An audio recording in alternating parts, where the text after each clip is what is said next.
Hello, I'm Sherry, and I thought today I would do a video of just throwing a simple medium-sized mug. So I'm going to start with 1.5 pounds of clay.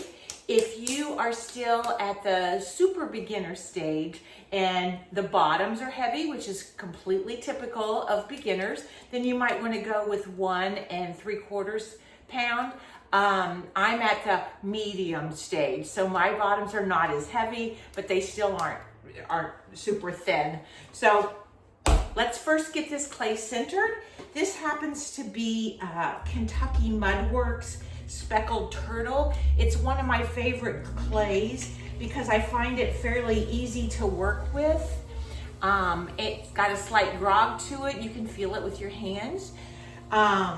And I really like glazes on it. So what you'll see that I am doing is I am going to center the clay by first coning it once or twice. This clay is straight off the block, so it shouldn't need much coning. I squeeze my hands and move them up the clay at the same rate.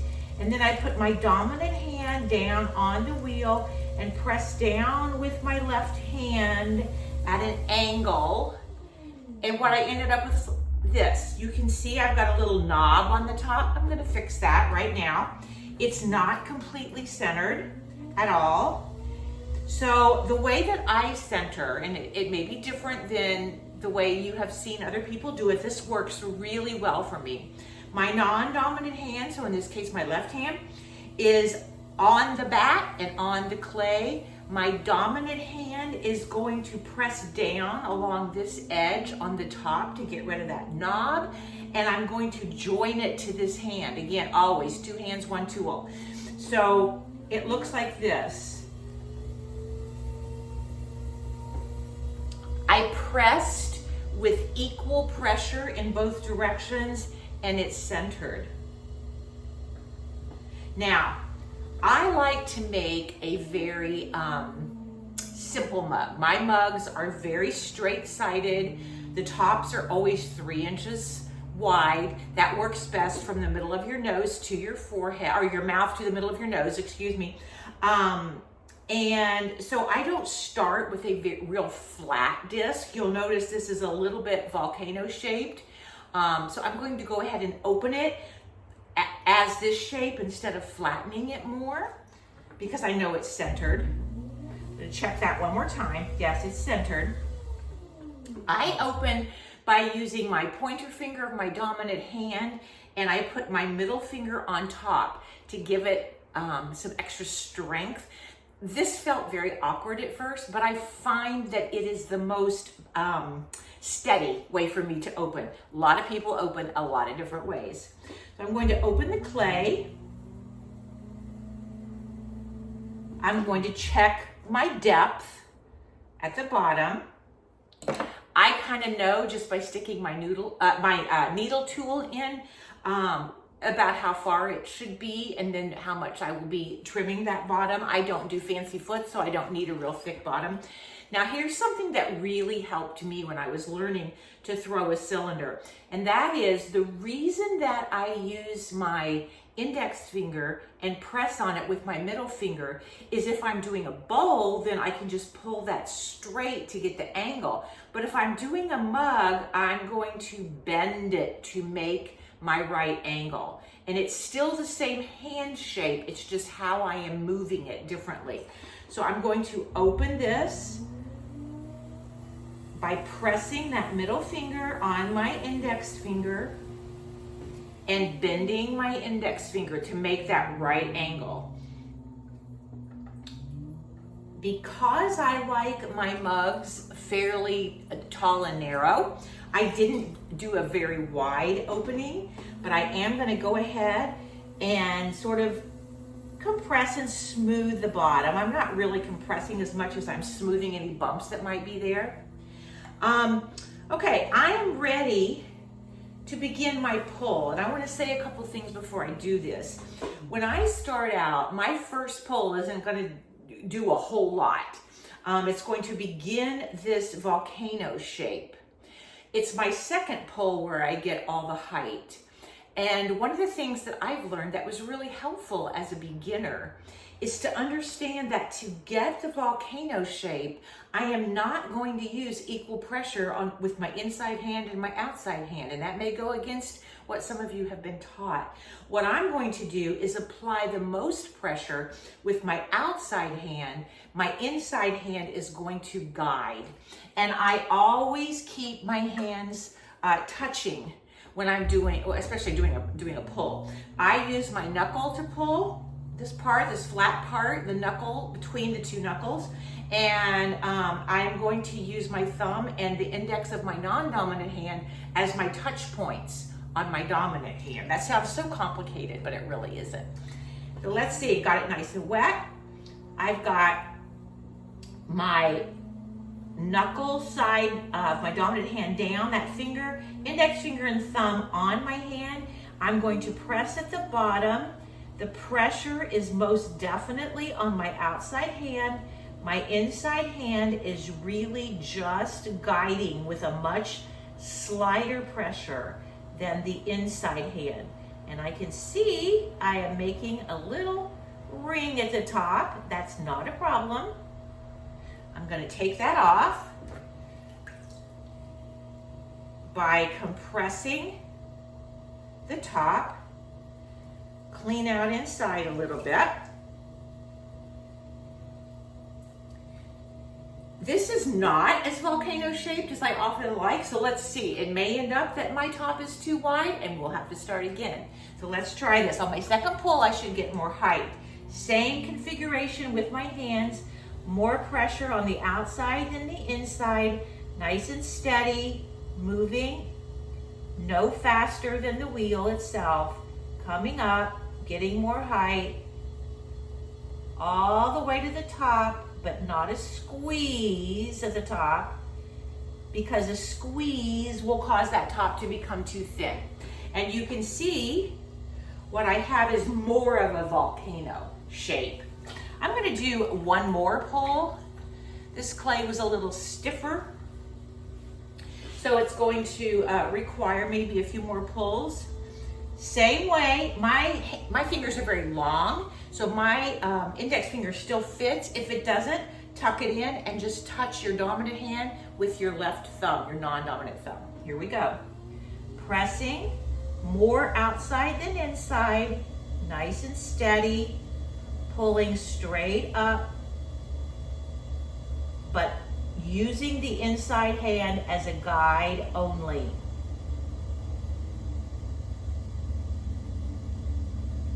Removing my hands, you notice I removed my hands from the mug very slowly. And even that top. And now what I like to do at this point, I've done 3 pulls. It's not as tall as I want it, because like I said, the clay was stiff. I'm going to trim some of this skirt, and then I'm going to pull again. I use this shape of pencil tool, and I've got to say, one of the things I was really mystified by as a beginner was how to hold this. And people would say, oh, just hold it like a pencil. Well, okay, but which part touches? So I'm going to show you on the wrong side so you can see. This is the flat part to the point of the pencil tool, and I'm going to put it down, of course, on the other side. But I'm going to angle it so that this matches the angle of the bottom of my mug, which happens to also match the angle of the inside. So here we go.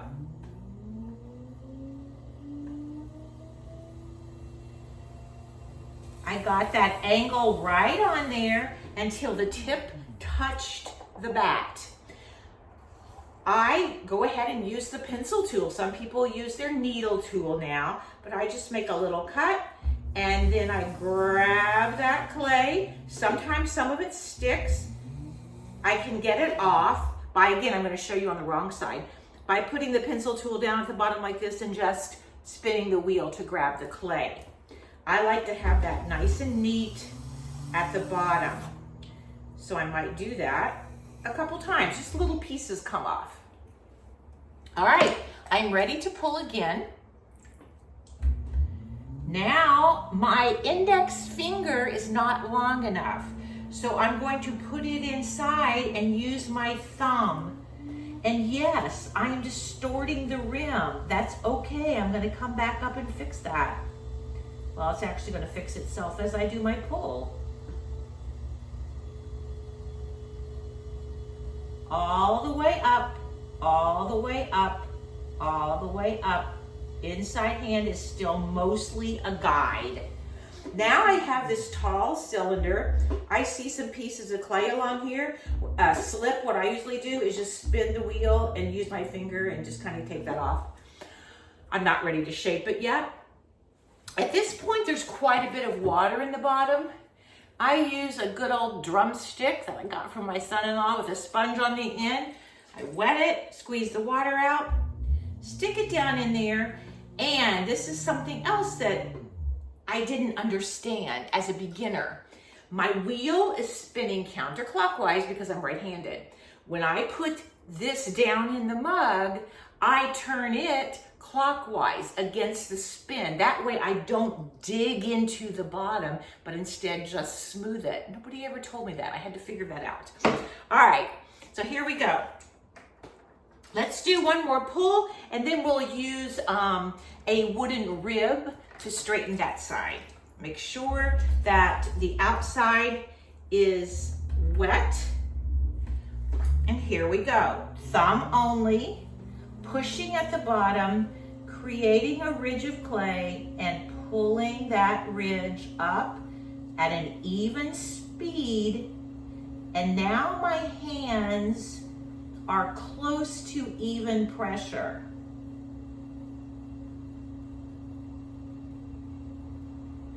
And I see another little piece of slip right there.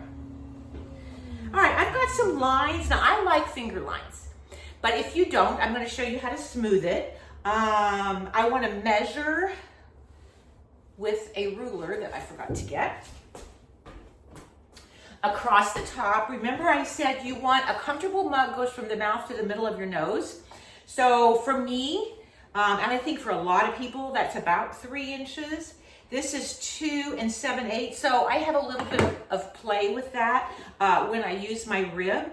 But I'm going to trim the bottom again using my needle tool. Some people only trim one time. I do it whenever it needs done. If there's a skirt, I'm gonna trim it.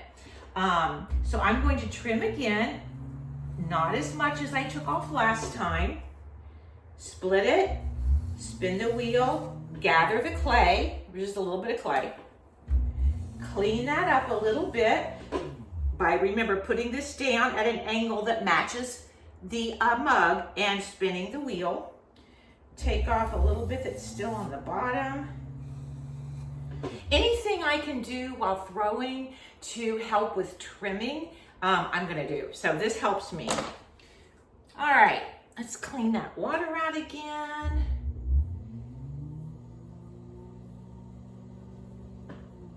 All right, I'm going to measure this.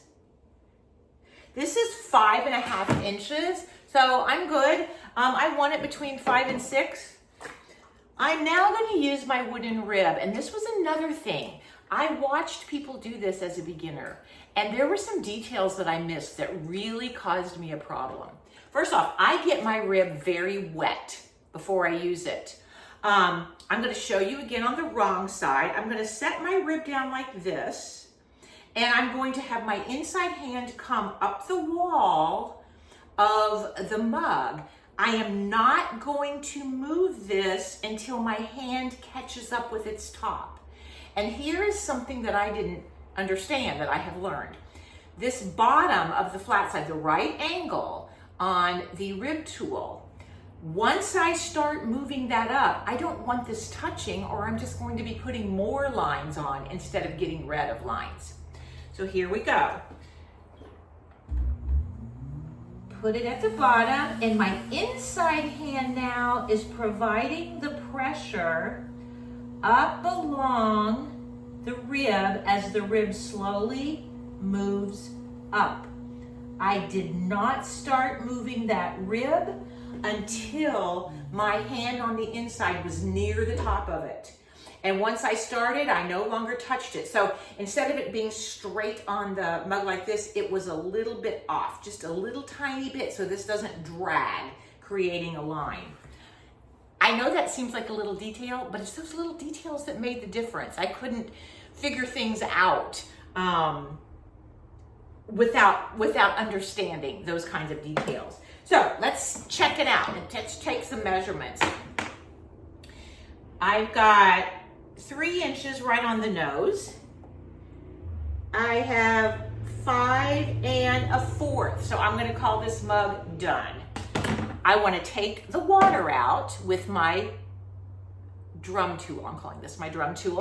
But before I do, I'm going to use my chamois to smooth this rim because you're going to be drinking from it. So you want it nice and smooth.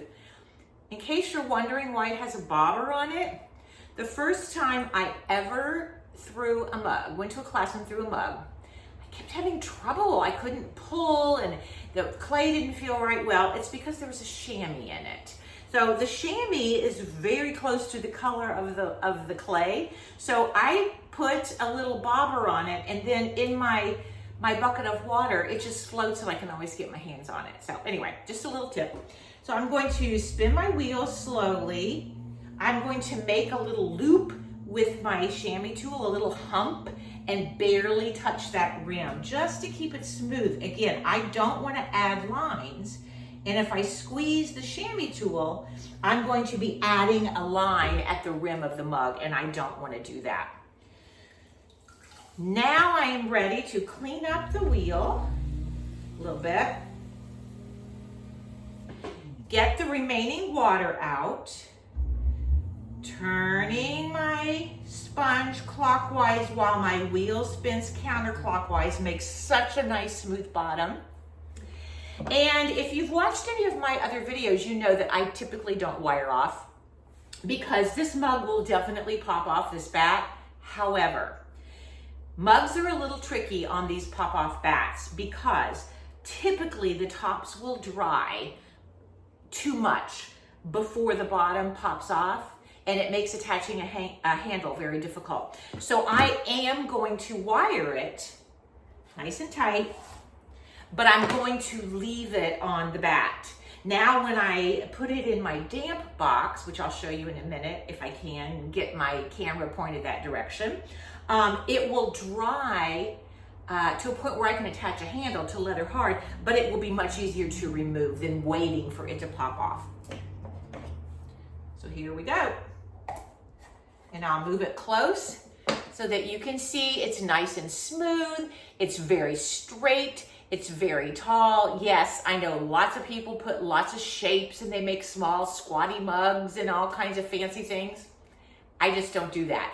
I like a really clean, simple, cylinder-shaped mug.